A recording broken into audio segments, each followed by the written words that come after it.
Shalom Shalom. Selamat hari Selasa 30 Agustus 2022. Kembali jumpa bersama saya Pendeta Caleb Hofer Bintor dalam anugerahnya. Penuh sukacita sampaikan pesan Tuhan melalui Grace Word, yakni suatu program renungan harian yang disusun dengan disiplin. Kami doakan dengan setia supaya makin dalam kita beroleh pengertian mengenai iman, pengharapan, dan kasih yang terkandung dalam Kristus Yesus.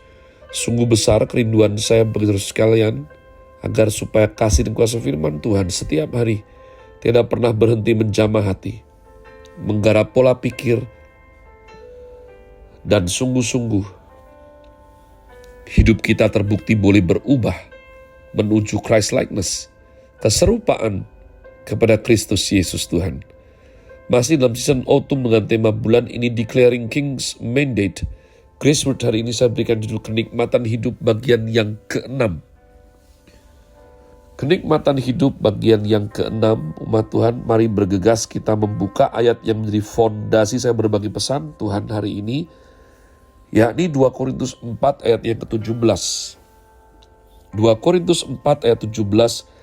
Sebab penderitaan ringan yang sekarang ini mengerjakan bagi kami kemuliaan kekal yang melebihi segala-galanya, jauh lebih besar daripada penderitaan kami. Matius 5:16, demikianlah hendaknya terangmu bercahaya di depan orang, supaya mereka melihat perbuatanmu yang baik dan memuliakan Bapamu yang di sorga. Nah umat Tuhan, konsep yang saya kemukakan mohon dipikirkan, direnungkan, dan dikerjakan adalah seberapa penting kemuliaan Tuhan, sehingga menurut Roma 3:23, kita semua yang berdosa ini sudah kehilangan kemuliaan Allah. Kalau ada orang pribadi mau mati buat kita, mau tebus kita dengan nyawanya, demi memuliakan kemuliaan Allah. Apakah Anda dan saya sadar? Ya, semua jerih payah, semua jerih lelah, semua pengorbanan begitu besar, itu untuk apa? Karena jangan-jangan kita tidak sadar. Dan saya katakan kemarin, orang yang tidak sadar adalah ciri khas orang gila.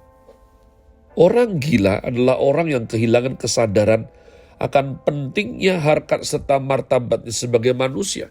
Makanya orang gila itu, ya, bahasa sehari-hari dalam Jawa ketika saya dari kecil itu wong edan rakatoan. Nah, jadi rupanya ada orang gila yang masih pakai baju, Tuhan ya. Maka itu masih kurang gila gitu loh. Tapi ada orang gila yang telanjang, yang tidak mempunyai kewaspadaan untuk menutupi auratnya. Jadi jenis wong edan ora katoan itu adalah orang gila yang tidak pakai celana. Artinya sudah ya kayak gitulah. Kenapa bisa begitu?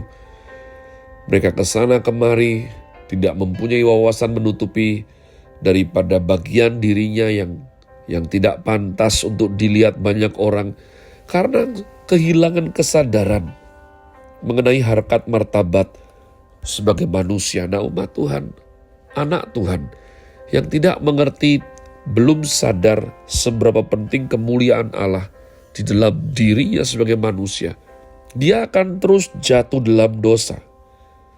Terus, ya, seperti anjing kembali ke muntahannya, tentunya sebetulnya saya nggak perlu minta maaf.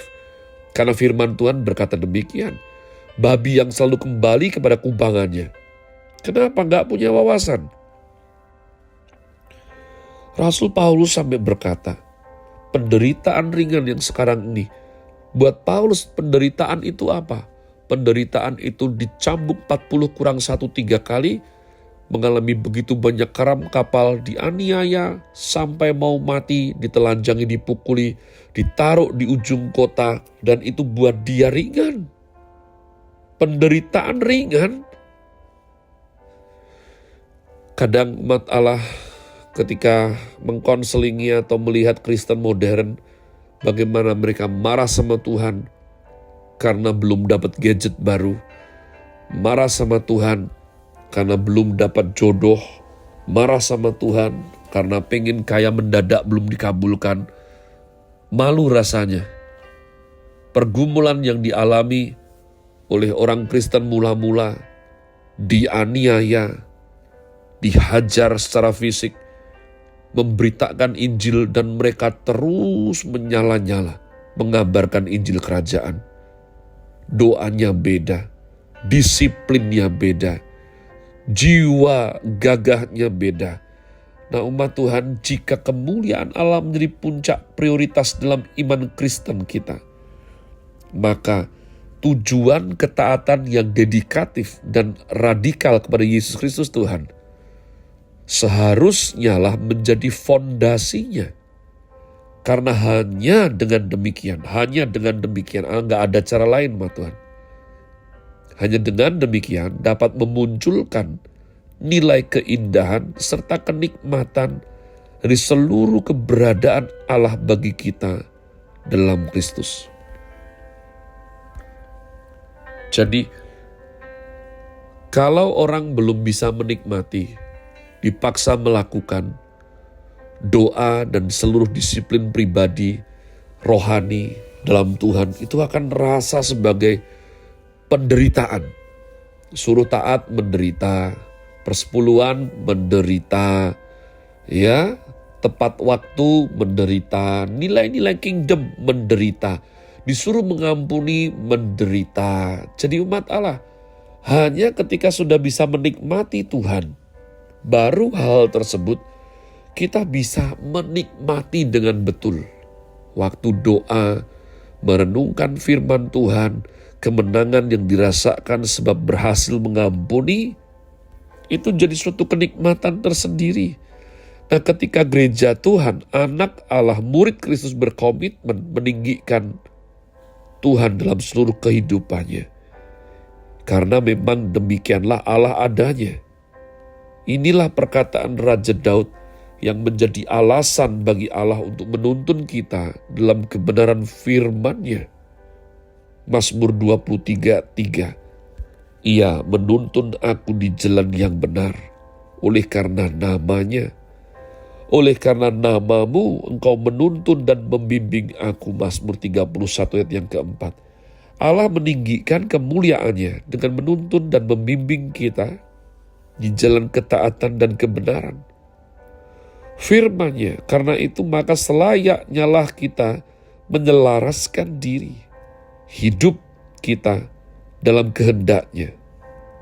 Ya, saat kita memahami hal ini, baru Allah dinyatakan dalam kehidupan kita sesuai dengan keberadaannya yang mutlak.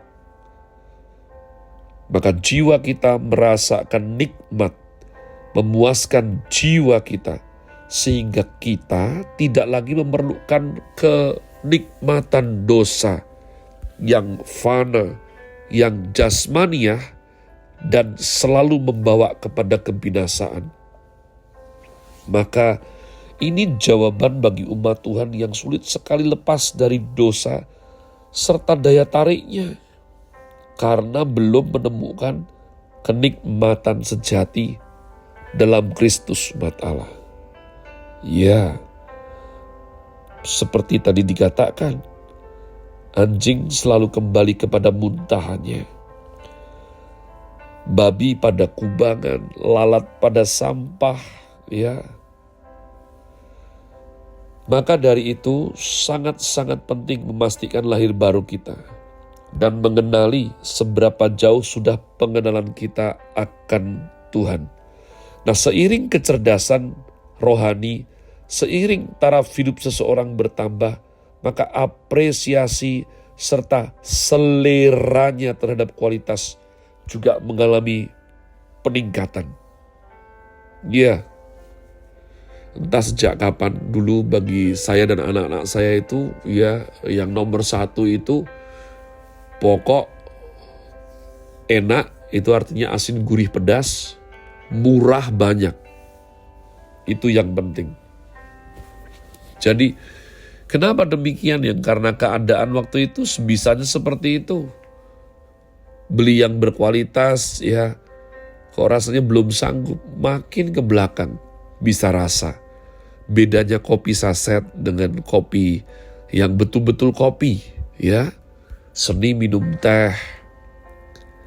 Kualitas daging itu bagaimana? Dulu gak ngerti umat Tuhan. Pokok asal, tidak ada standar yang jelas. Nah, inilah yang secara oksimoron saya katakan, ya, dosa kehilangan kemuliaannya. Godaan dunia menjadi redup terangnya.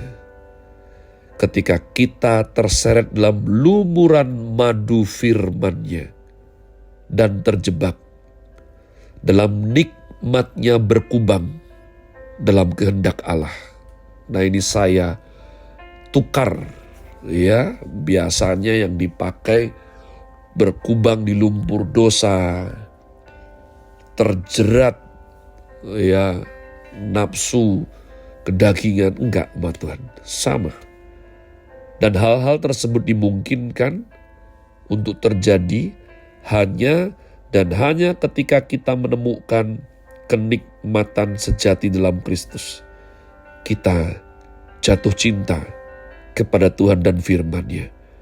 Kita mendapat pencerahan mengenai kelimpahan serta kepuasan hidup dalam kebenaran-Nya.